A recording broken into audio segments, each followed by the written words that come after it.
রাসূলের উপরে দরুদ আর সালাম পাঠ করার মাধ্যমে সূরা তাওবার এই আয়াতটা আপনি মন দিয়ে ধীর স্থির ভাবে শোনেন, কিছু পাবেন ইনশাআল্লাহ। জবান খুলে পড়েন, আউযু বিল্লাহি মিনাশ শাইতানির রাজিম, বিসমিল্লাহির রহমানির রহিম, ইন্নাল্লাহা আশতারা মিনাল মুমিনিনা আনফুসাহুম ওয়া আমওয়ালাহুম বিআন্না লাহুমুল জান্নাহ। আমার ভাইরা, কোরআন যত অ্যাক্টিভ ভাবে মানুষ শুনবে, আল্লাহ তার দিকে তত বেশি নজর দিয়ে থাকবে। ইমাম মালিক 100 বার আল্লাহকে স্বপ্ন দেখেছিলেন। 100 বারই তিনি জিজ্ঞাসা করেছেন, মাবুদ তোমার নজর বেশি কোন দিকে থাকে? আল্লাহ পাক তাকে স্বপ্নে 100 বারই জানিয়েছেন, ইমাম মালিক রে, আমি সবচাইতে বেশি গুরুত্ব দিয়ে নজর দিয়ে থাকি আমার ওই বান্দার দিকে, যে বান্দা আমার কোরআন পড়ে। সুতরাং খুব স্থির ভাবে শুনবেন। প্রধানমন্ত্রী আজকে যদি বলে আমার কাছে অমুককে নিয়ে আসো, আমি তাকে দেখবো, মানুষ পাগলের মতো এই 400 কিলো দূর থেকে ছুটে যাবে।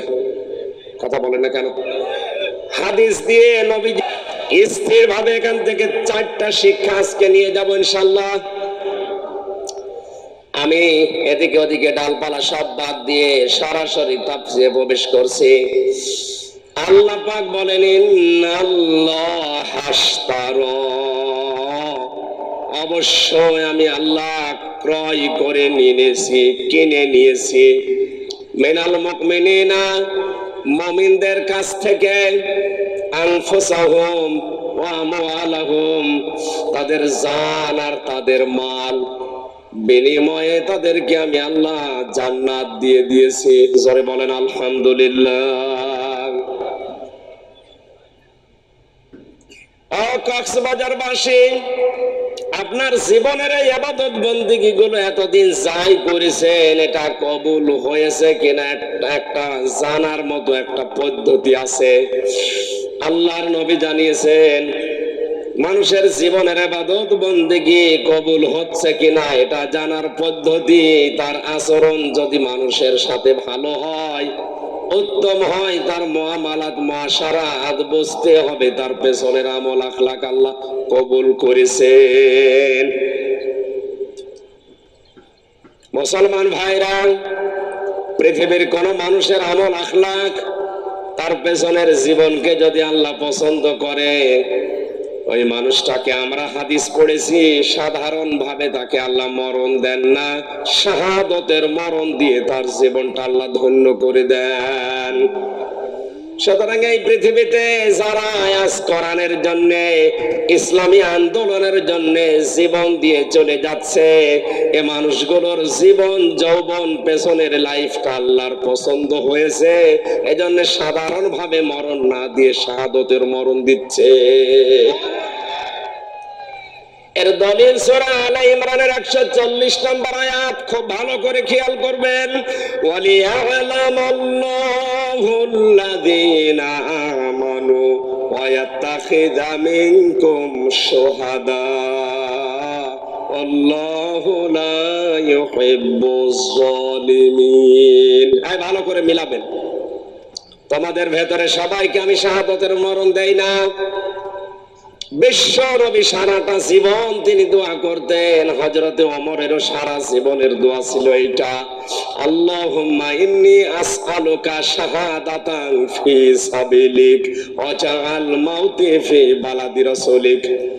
হযরতে ওমর সারা জীবন বলেছিলেন, আল্লাহ আমাকে সাধারণ ভাবে মরণ দিও না, মরণ যদি আমারে দাও তুমি শাহাদাতের মরণ দিও, আর রাসূলের শহরে মরণ দিও। জোরে বলেন সুবহানাল্লাহ।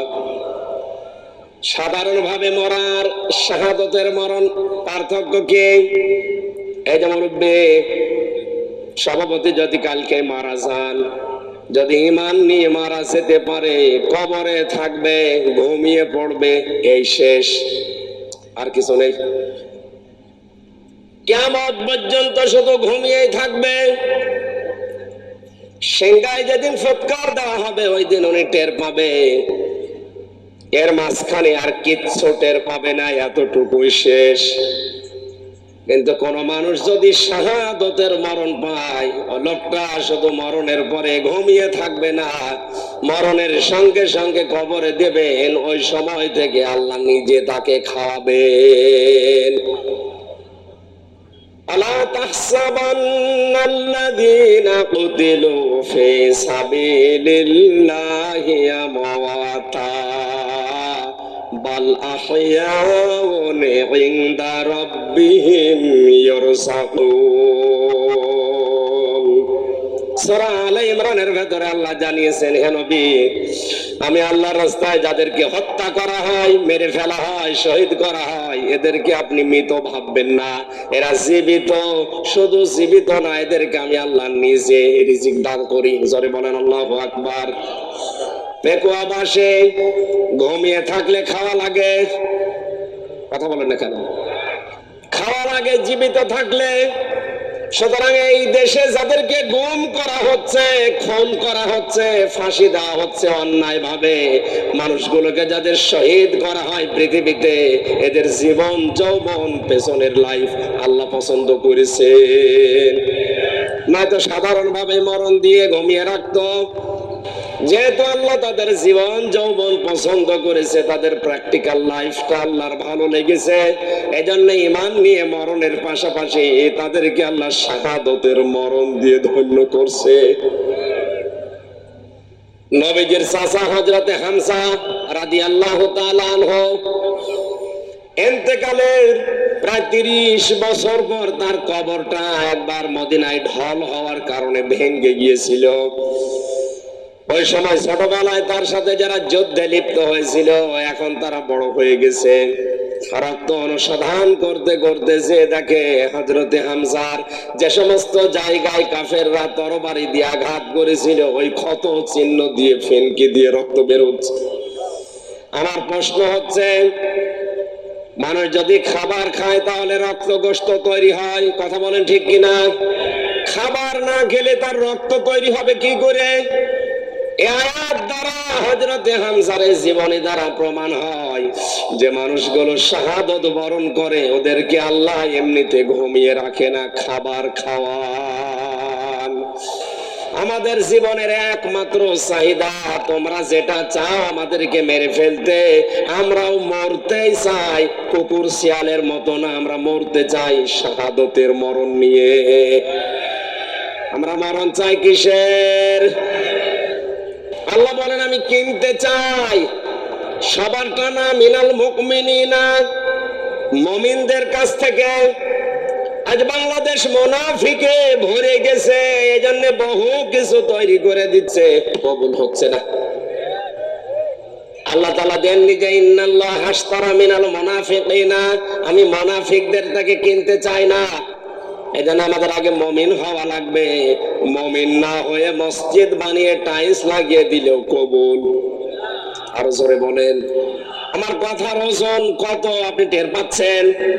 আজ মুমিন না হয়ে আপনি মুনাফিক হয়ে মসজিদে টাইলস লাগিয়েছেন, মসজিদে ফ্যান লাগিয়েছেন, কার্পেট বিছিয়ে দিয়েছেন, 3 তলা মাদ্রাসা বানিয়ে দিয়েছেন। আল্লাহর কসম, আল্লাহ কিনবে না, আল্লাহ কিনতে চাই শুধুমাত্র মুমিনেরটা। আর মুমিন ওই লোকটা যে ভালো কাজে আনন্দ পায়, অন্যায় কাজ দেখলে তার কষ্ট লাগে। আজকের কাজটা ভালো কাজ না অন্যায় কাজ? যারা বলুন, এই ভালো কাজে আজ আনন্দ সারা এলাকায় পাইনি। এটা বন্ধ করে দিলে যাদের খুশি হতো, এরা ইমানদার না মুনাফিক? ওরা যদি পুরা পেকুয়া মাদ্রাসা বানিয়ে দেয়, কবুল হবে? বলেন বলেন। শক্ত হয়ে যাচ্ছে না? এইটা আয়াতের কথা। আমরা জানি কোন বিষয় যদি কেউ বেচা কিনা করতে চাই, 4টা জিনিস সামনে রাখা লাগে। একটা সম্পদ লাগে, কি কথা বলেন এখন? একটা মূল্য লাগে, কি আর একজন বিক্রেতা লাগে যে বেচবে, একজন ক্রেতা লাগে যিনি কিনবে। এবার আপনার মগজ, আপনার মাথা এদিকে দেন, এখানে সরাসরি ক্রেতাকে আরো জোরে, জোর হলো না? উনি কি আমাদের মতো মেধা নিয়ে আছে? বলেন, উনি এত সক্ষম, আমরা বাজারে গিয়ে পচা মাছ কিনতে চাই না। আমাদের আল্লাহ, আমাদের মালিক যিনি, তার যোগ্যতা, তার সক্ষমতা কত বেশি আপনার কল্পনায় ধরবে না। তিনি যদি কোনো কিছু কিনতে চায়, পচা জিনিস, অবৈধ জিনিস, মিথ্যা জিনিস কিনবে। আজ বাংলাদেশে যাদের সব কিছু মিথ্যার উপরে গড়ে উঠছে, ওদের জীবন আল্লাহ কিনবে আরো জোরে। ওদের মাদ্রাসা কিনবে, মসজিদ কিনবে, ওদের তাবলিগ কিনবে। আপনি যদি বলেন এখন সব আমার গায়ে পড়ছে, না, আপনাকে আমি বাঁচার জন্য বলছি। আল্লাহ ইন্নাল্লাহ হাশতারা মিনাল মুনাফিকিনা দান্নি, ইন্নাল্লাহ হাশতারা মিনাল কাফিরিনা দান্নি, ইন্নাল্লাহ হাশতারা মিনাল মুশরিকিনা দান্নি। আল্লাহ দিয়েছেন ইন্নাল্লাহ হাশতারা মিনাল মুমিনিন। আপনাকে আগে মুমিন হওয়া লাগবে। কি হওয়া লাগবে? আরো জোরে। মুমিন হওয়ার জন্য আয়াতের পরবর্তীতে 10টা গুণ আল্লাহ দিয়েছেন। এই গুণগুলো যদি আমরা অর্জন করতে পারি, মহান আল্লাহ বলেন যালিকা হুয়াল ফাউজুল আযীম, এদের জীবন হবে মহা সফল। জয় বলেন আল্লাহু আকবার। প্রথমে ফ্যানটা দিয়ে গলাটা বসে গেছে, কষ্ট হচ্ছে। না না, কিছু লাগবে না। আসলে যেটা করেছিলাম সেটা পারলাম না, তো ওই জন্য হচ্ছে না।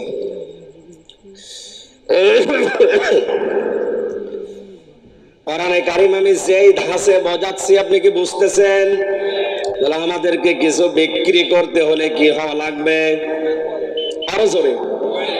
মুনাফিক হলে, মুনাফিকের যে আচরণ গুলো আমরা জানি, তার 1 নাম্বার, কথা বললেই, কাজ করলেই মিথ্যা কথা বলে, মিথ্যা কাজ করে।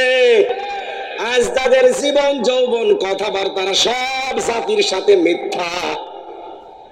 ওদের 6000 মসজিদ বানিয়ে দিলেও কবুল হবে না।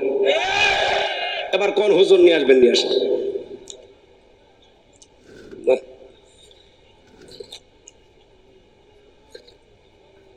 প্রথমে ফ্যানটা দিয়েই আমার গলাটা শেষ হয়ে গেছে। এখন এই যে ফ্যান এখন বন্ধ করে ওদের বসার যা বসেই গেছে, এখন আর কি করে যাবে।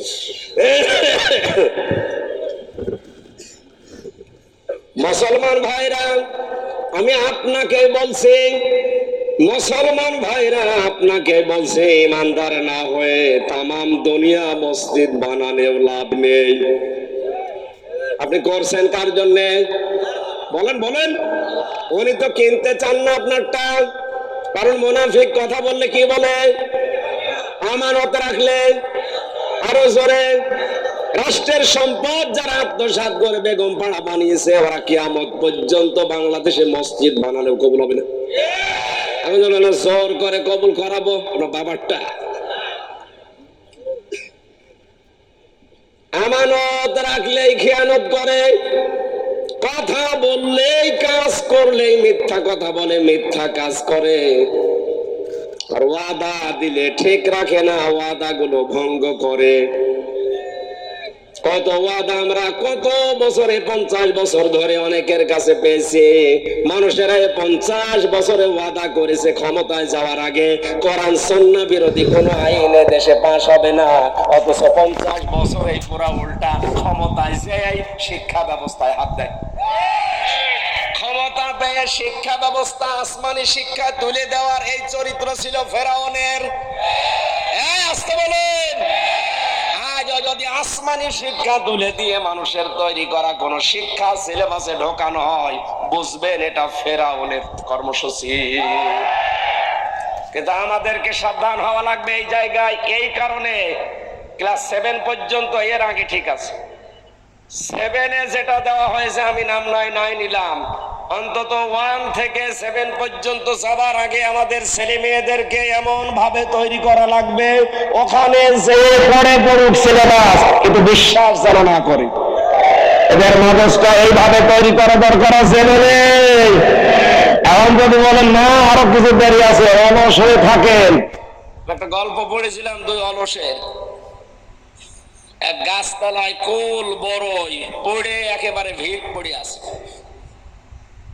পুলিশ যাচ্ছিল পাশ দিয়ে, এক অলস ডাক দিয়ে বলে, ভাই পুলিশ এদিকে আসেন।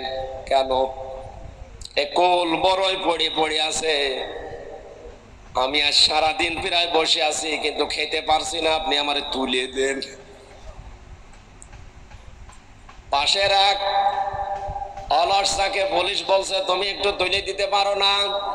ওই অলস ডাক দিয়ে বলে, পুলিশ ভাই কি বলবো, কিছুক্ষণ আগে একটা কুকুর এসে আমার মুখ চাটছিল, ও দেখেছে তাও নাড়া দেয়নি, আর আমিও হাত দিয়ে নিষেধ করিনি। আমি হাসির খোরাকি দেওয়ার জন্য বলি নাই, বাস্তবতা এখন সামনে আমাদের এইটাই। এখনো যদি হাত না ছাড়া দেন, এখনো যদি আপনি একটু না করেন, কুকুর এসে মুখ চাটবে। কথা বলে না কেন? নাম ধরা লাগবে। এজন্য আমাদের ছেলে মেয়েদেরকে এখন তৈরি করা লাগবে, এই যে কেজি 1 থেকে, প্লে থেকে, নার্সারি থেকে এমন ভাবে তারে শিক্ষা দিয়ে 7 পর্যন্ত নিয়ে যেয়ে পৌঁছিয়ে দেন, ও পাশ করার জন্য সিলেবাস পড়ে পড়ুক, কিন্তু এটা তোর বিশ্বাস না করে।